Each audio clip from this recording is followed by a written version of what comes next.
Two sad things have happened since my last vlog, and the first is the birdhouse that I painted and hung up last spring has fallen to the ground. And I thought maybe the birds weren't using it, but there was a nest in it with 3 little eggs. So I purchased a new birdhouse, one that is made a little bit better, and I plan to hang that in its place. The next thing is my betta fish, Gary, passed away. I had him for 3 years, so his departure was pretty sad, and I know he's just a fish, but he had such a personality. I buried him underneath this pot in an Altoid tin can with his favorite plant, and I want to clean up this garden area and plant something in honor of him. It just seems like the right thing to do. His death honestly sent me into a little bit of a spiral. I am always fixated and hung up on this thought that life is just so fleeting, and it's just strange to me and kind of unsettling at times how we are here one moment and then we could be gone the next. And I think about that a lot, which I don't know if that's normal, but I do think about that a lot. And so lately I've just been trying to make every day count. I've been trying to really be present every single day and stop thinking so much about the future and how I want the future to be and how one day I'll achieve, the perfect garden and I'll finally be happy. I've just really been trying to stay day by day and think, how can I make this day the best, the most fulfilling, and have no regrets?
I've come to terms, my baby is a bird.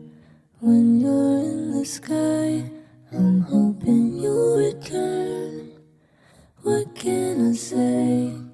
Knew it right away. You are what you are, and I feel like a cage.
I have been in my backyard more than I ever have over the past few months, trying to make it this place that feels magical and whimsical and peaceful. But I've also been practicing presence and gratitude for where it is right now and just enjoying the process. I've never dug so many holes in my entire life, or planted plants for that matter, until this past year. And I don't know where this sudden urge to tend to a garden and take care of plants has come from, but I just think it's so cool that I'm in my 30s and I'm still learning about myself, and I'm still learning things that can bring me joy and happiness. I kind of feel like life is just this journey, and it's beautiful in a way because you get to keep evolving and keep growing and keep changing. There's that saying that goes, the only constant is change, and it's so true.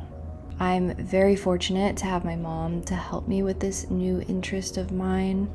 If we're talking the Sims skill level, my mom is probably a 6 or 7 in gardening, and I feel like I'm probably a 2 or a 1.5, but I'm learning. I think sometimes I get these narratives in my head where I'll say something like, I don't have a green thumb, and then that's just the way it is. But in reality, I can have a green thumb if I want. And I feel like it's really that simple. Like, it's just this changing of the narrative and your thoughts. Anyway, you may remember the garden bed against the fence line that I started and had high hopes for. We transformed it quite recently. We put a border around it and planted more plants, and I'm happy to say the plants are thriving. I can't wait to see them get bigger, and I also just want to say thank you so much for watching this vlog, and I will see you soon.